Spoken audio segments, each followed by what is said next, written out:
For 19 years, I was the one who showed up, the one who ran toward the noise, not away from it. I knew what a cardiac monitor sounded like before most people learned to drive. What I didn't know, what nothing in 19 years could have prepared me for, is what it feels like to be on the other side of that call. I flatlined on a Tuesday morning in March. I was 44 years old. A paramedic I had never met worked on my chest for 6 minutes before my heart came back. 6 minutes? I had seen people survive less. I had seen people not survive more. What happened in those 6 minutes, what I witnessed, what spoke to me, what refused to let me stay, is something I have never fully told anyone, not my crew. Not the doctors who reviewed my chart, not even my wife. There is one detail from that morning I left out of every version of this story. I left it out because I couldn't explain it, and because part of me still doesn't understand why it happened to me, but I'm going to tell you now, all of it. You don't think about what the job costs until the account is empty. I started running calls in the spring of 1992. I was 26 years old, fresh out of my certification, and certain, the way only the young and untested can be certain, that I was going to change something. That kind of certainty is something the job takes from you slowly. It doesn't announce itself. You don't feel it leaving. You just notice one day that something that used to shake you has stopped. By the time I had 10 years in, I'd worked over 300 cardiac calls. I knew the rhythms by heart, the flat tone of a systole, the chaotic scramble of ventricular fibrillation, the particular stillness of a body that had already decided. I had put my hands on strangers in the worst moments of their lives and kept moving. That was the job. You kept moving. What I didn't understand, what I wouldn't understand until that Tuesday morning, is that the efficiency I had built wasn't strength. It was distance. My wife, Carol, had been saying it for years. Not loudly. She wasn't that kind of person, but she said it in small ways, asking whether I ever thought about the people afterward, the ones who survived and went home, whether I wondered what their lives looked like 6 months later. I never did. There was no column on any form I ever filed that asked about that. No protocol for that kind of wondering. I told myself it wasn't my job. My job ended when I handed them off at the ER doors. What happened next belonged to someone else. There was a man named Roy who I pulled out of a burning car on the highway outside of Columbus in 2001. I remember his face in the second before I reached him, the pure, animal terror of it. I remember working on him for 11 minutes on the roadside. I remember the moment he started breathing again. I don't remember ever thinking about Roy after that night. I've thought about him every day since March. The morning it happened, I had just finished a 12-hour overnight shift. We had run 4 calls before 6 a.m., a respiratory, a fall, a teenager who had taken something he shouldn't have, and an elderly man named Gerald who had gone into cardiac arrest in his kitchen while making coffee. Gerald came back. I handed him off at County General and thought he looked genuinely surprised to still be there. I thought about that look as a great deal in the weeks that followed. Something about it I couldn't place. I clocked out at 7:22. I made it as far as the parking lot. I remember the cold of the asphalt when I went down. I remember thinking, for just a moment in a way that felt almost calm, that this wasn't something I was going to be able to walk off. The paramedic who responded, his name was Daniel, I found out much later, told me I had no pulse and wasn't breathing when he arrived. It is documented in the incident report filed that morning at Station 14, 6 minutes and 40 seconds on the other side of that call. The report says nothing about what I found there. I've been asked to describe what happened in that parking lot more times than I can count. By doctors. By the department counsellor they sent me to 3 weeks after. By Carol, who asked once and never asked again, because whatever she saw in my face when I tried was enough. I always started the same way. The chest pain came first, a pressure I recognized immediately, the way you recognize a smell from childhood. I had described that exact sensation to patients hundreds of times. Substernal, radiating, with a quality that is almost impossible to put into words except to say that it feels like being slowly closed, like something that has been open your entire life is shutting. I knew what it was before my knees hit the ground. What I didn't know was how fast it would move. I was on the asphalt in under 10 seconds. I tried to reach for my radio and couldn't locate my own hand. I remember the sky above the parking lot, pale, the colourless pale that March gives you before the sun has fully decided. I remember the exhaust smell of the lot. I remember the particular sound of a truck idling somewhere to my left. And I remember one thought, clear, complete, strangely quiet, before everything went dark. So this is what it feels like. That was it. The last coherent thing I had as the person I had spent 44 years becoming. What followed is something I have never been able to fit into language that fully satisfies me. Not because it was beyond words, Key, but because the words I reach for keep belonging to the wrong world. Daniel arrived at 7:31. According to the dispatch log filed by Station 14 that morning, he was 23 years old, 8 months on the job. He told me, when I finally sat across from him at a diner outside Columbus 6 months later, that he almost didn't see me. I was down between two vehicles not visible from the parking lot entrance.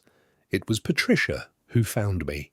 Patricia Cowan, a paramedic I'd worked beside for 6 years, who had parked 3 spaces over and was walking to her car when she saw my legs. She called it in at 7:28. I did not know until she told me, at my kitchen table in May, that she had held my hand while she waited for Daniel.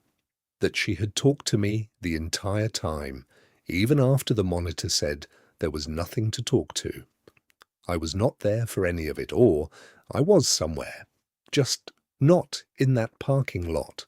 The cardiac monitor showed a systole on arrival, no electrical activity, no pulse.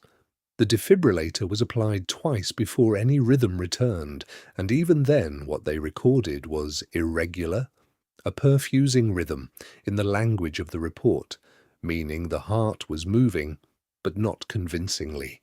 6 minutes and 40 seconds between Patricia's call and the first reading Daniel could work with.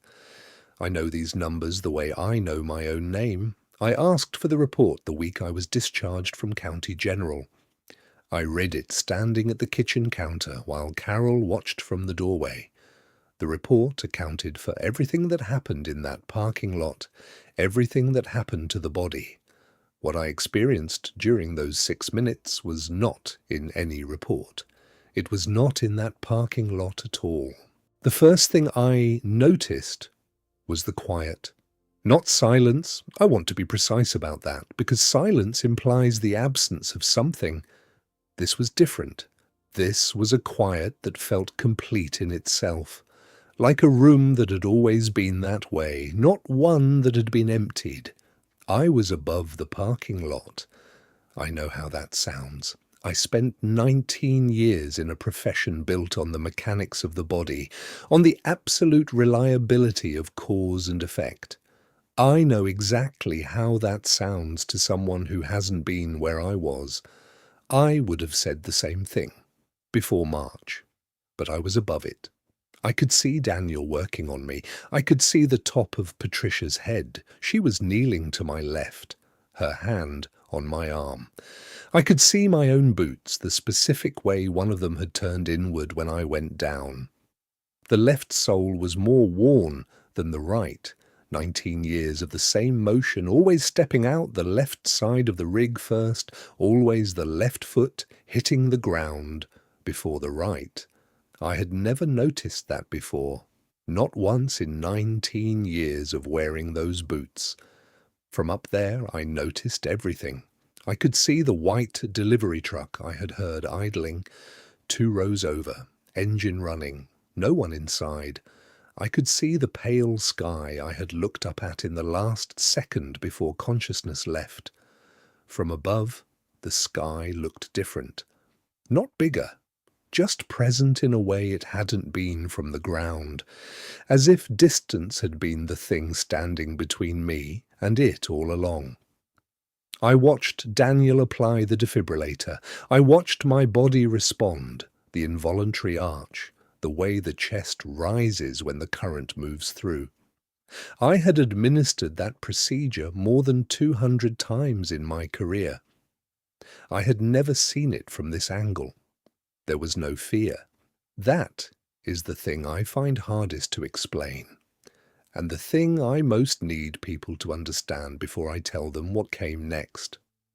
I was watching my own cardiac arrest from 8 feet above the asphalt, and there was nothing in me that resembled fear.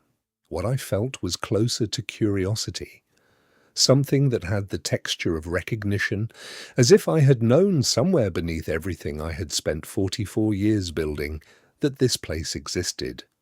Not the parking lot, not the situation, the state itself, the quiet itself. When I spoke to the cardiologist who reviewed my case at County General, a man named Dr. Farris, who had been practicing for 30 years, he told me that what I described seeing from above was consistent with the scene as documented. The positioning of the personnel, the equipment. He said he had encountered similar accounts before and had never found a satisfying explanation. He said it quietly, the way doctors say things they have decided not to put in a report. I understood that completely. I had made the same decision about certain things. What I did not yet understand, standing in that quiet, watching Daniel work on what had been me, is that the quiet was not empty. Something in it was already moving toward me. The quiet shifted. That is the only word I have for it. It didn't change in volume or texture, and it shifted in direction. The way a room feels different when someone walks into it before you've turned to look. The awareness of another presence arriving, carrying its own weight into the space. I stopped watching Daniel. What moved toward me didn't come from above or below. It came from somewhere that didn't have a direction, which I understand makes no sense in any framework I spent 19 years working inside. But that is what happened. Something came from a place that was simply closer than anything I had ever experienced, and the closer it got, the more the quiet around me changed. There was light. Not the light people tend to describe when they use that word for this kind of story. Not blinding, not theatrical. It was more like the moment your eyes adjust to a room you thought was dark, and you realize the room was never dark, that the light was there the whole time and you simply hadn't been able to see it from where you were standing. I moved toward it, or it moved toward me. I still don't know which. And then the reversal happened. Not a revelation in the way I had always imagined one would feel, not overwhelming, not cinematic. It arrived the way the most important things always arrive, quietly. What I understood, standing in that light, is that I had been here before, not after a previous death, not in another life, not in any experience I could locate on a calendar. I had been here every time I put my hands on a chest that was no longer moving and felt the precise moment when something left the body, that particular quality of absence that every paramedic recognizes and none of us ever discusses. I had been touching the edge of this place. For 19 years, I had been standing on one side of the thinnest possible boundary, And I had spent all of those years constructing distance between myself and what I could sense was on the other side of it, not because I didn't believe, because I believed completely and had no way to hold that and keep functioning. Every patient I had lost, every hand I had stopped compressing because the time had come, I had felt this quality, this directional quiet. And I had filed it away as adrenaline and fatigue and the particular psychology of a person who spends their life inside other people's worst moments. It was not adrenaline. I had known that since the first year. When my father crossed over, I was 31. He went quietly in his sleep. I was not in the room. My mother told me afterward that the house felt different that morning. She said it in a way that embarrassed her, like she was confessing something she expected me to correct. I didn't correct her. I knew exactly what she meant. I had felt versions of it on calls, that specific shift in the air, and standing now in that light, I finally understood why I had always recognized it. Because whatever I was moving toward, my father had already been there a long time. He was there. Not as I last remembered him, not the man in the hospital bed at the end, diminished by the thing that took him. He was there the way I remembered him from before any of that. The way he looked when I was 12 and he came home from a night shift smelling of cold air and coffee and sat at the kitchen table without turning on the light. I tried to reach him. That is the only way I can describe what I did. I tried to move toward him the way you move towards someone in a dream, with an intention that doesn't translate into steps. And something held. Not a wall, not a barrier. More like the space between us carried a weight I couldn't push through. I could see him. I could not close the distance. He looked at me with an expression I'd never seen on his face when he was alive. It was patience. The kind of patience that has nothing to do with waiting. The kind that already knows how things end. And then something else began, and I stopped trying to reach him. The review started without announcement. One moment I was standing in the light, watching my father across a distance I couldn't cross. The next moment, I was watching Roy. Not the Roy I had pulled from the burning car, the Roy from 6 months later, in a physical therapist's office in a building I'd never seen, learning to use his left hand again because of nerve damage from the fire.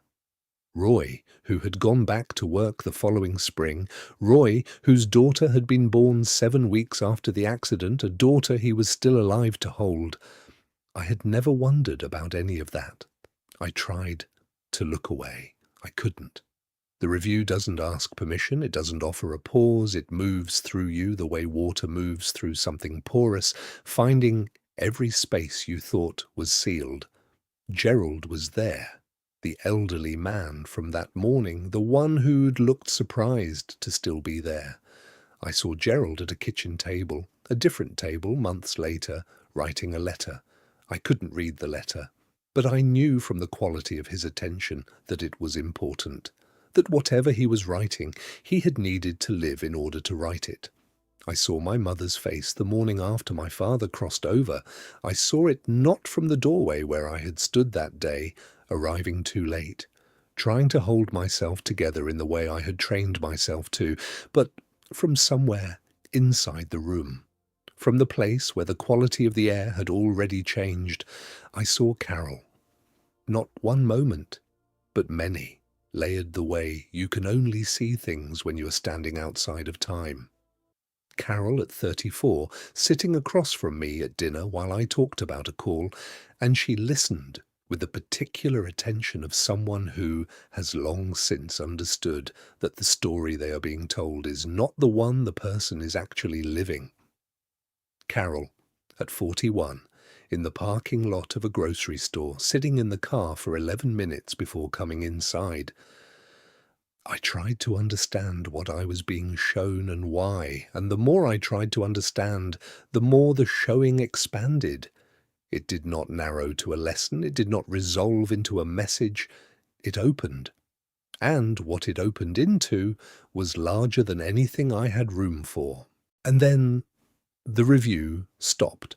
Not the way a film stops, not a cut, not a fade, more the way a room goes quiet when the last person in it finally says what they came to say. My father crossed the distance. I don't know how else to say it. One moment the space between us was holding, the next it wasn't. He was close enough that I could see the same expression he'd had at the kitchen table all those years, the one I'd stopped being able to picture after he crossed over. The specific angle of his attention when he was listening to something he considered important. He was listening to me. He hadn't said anything yet, and he was listening. The communication, when it came, was not in words. I want to be precise about that because I've been imprecise about it with everyone who has ever asked. It was not a voice. It was not a sound. It was a knowing that arrived complete, the way you know something in a dream, not assembled from information, but simply present as if it had always been waiting for you to be still enough to receive it. What he gave me had two parts. The first part was a word. A name, actually. The name he had called me when I was very small, before I was old enough to remember him using it. A private name. Something between the two of us that neither of us had ever told anyone, including my mother. I did not know I still had it somewhere inside me. I did not know until it arrived in that space that I had been carrying it my entire life, without realizing it was there. The second part was simpler. Go back. Not as a command, not as a plea, as the most obvious thing in the world, the way gravity is obvious, the way breathing is obvious, a fact about the shape of things. Go back. And I understood why, not because there was more time on the clock or unfinished business in the bureaucratic sense, but because of Carol in the grocery store parking lot. Because of the letter Gerald was writing, because of Roy's daughter, born 7 weeks after a night on a highway outside Columbus. Because I had spent 19 years on the other side of that call, handing people off at the ER doors and walking away. And there was still time to be the kind of person who stayed. Others have come back, carrying things they couldn't explain and couldn't put in any report. Different names, different nights, different thresholds. I have met some of them. I have listened to what they brought back. If that kind of story finds something in you, you already know you're not alone in it. Subscribe and stay with us. There are more of them every week. The return happened the way I imagine being born must feel. Not a transition, but an arrival, sudden and without preparation. Pain first. Chest. The specific, located pain of a body that has been worked on. Then sound. Patricia's voice, saying something I couldn't make out. Then light. The parking lot light, flat and grey and more beautiful than I had words for. And underneath all of it, very quietly, still present the way a sound lingers after it should have stopped, the name my father had called me. I was in County General for 4 days. Carol was there when I woke up. She was in the chair by the window, not reading, not on her phone, just there. I didn't know how long she'd been sitting that way, and I didn't ask. It didn't seem like the kind of question that needed an answer anymore. I told her about my father before I told her anything else. Not about the review, not about the light, about the name. The private name he had given me before I was old enough to carry it consciously. I said it out loud for the first time in 44 years of living, and I watched her face go very still. In the way that means something is arriving, that there isn't yet room for. She went to call my mother. My mother confirmed it before Carol had finished describing it. She confirmed it the way people confirm things they have been waiting to confirm for a very long time, without hesitation and with a sound in her voice that I had never heard before. She told Carol she had not heard that name since before I was old enough to talk. She had assumed it was gone. I had been carrying it my whole life without knowing it was there. I went back to work 8 months later. Not the same way. I don't think the same way is still available to me, which is not something I say with regret. I started asking about the people after. I called the hospital and asked about Roy. They told me enough. I learned about his daughter, born 7 weeks after a night on a highway outside Columbus. I wrote Gerald a letter. I don't know if he ever read it. I know that I wrote it. I came home from shifts and sat in the kitchen with Carol, sometimes without turning on the light. The message I brought back is not complicated. I have spent 11 years looking for the complicated version, because the simple version felt too small for what it cost to receive it. The simple version is this: the distance I had built was not protecting me from the job. It was protecting me from the life I was supposed to be living inside the job. Every time I walked away from those ER doors, I was walking away from what the work was actually asking of me. Stay, pay attention, wonder about Roy. There are others who came back from places like the one I've described. Some of them are here on this channel, different names, different nights, different thresholds. If what you've heard tonight is the kind of thing that doesn't leave you easily, subscribe. We add a new account every week, and we are glad you found us. I still don't know if what happened in that parking lot was real in the way the asphalt was real, or the defibrillator, or Patricia's voice. I know the name was real. My mother confirmed it without hesitation before Carol had finished the sentence. What 11 years has not resolved is what that means about everything else that happened in those 6 minutes and 40 seconds. I have stopped needing it to mean something specific. That might be the most important thing I brought back from the other side of that call.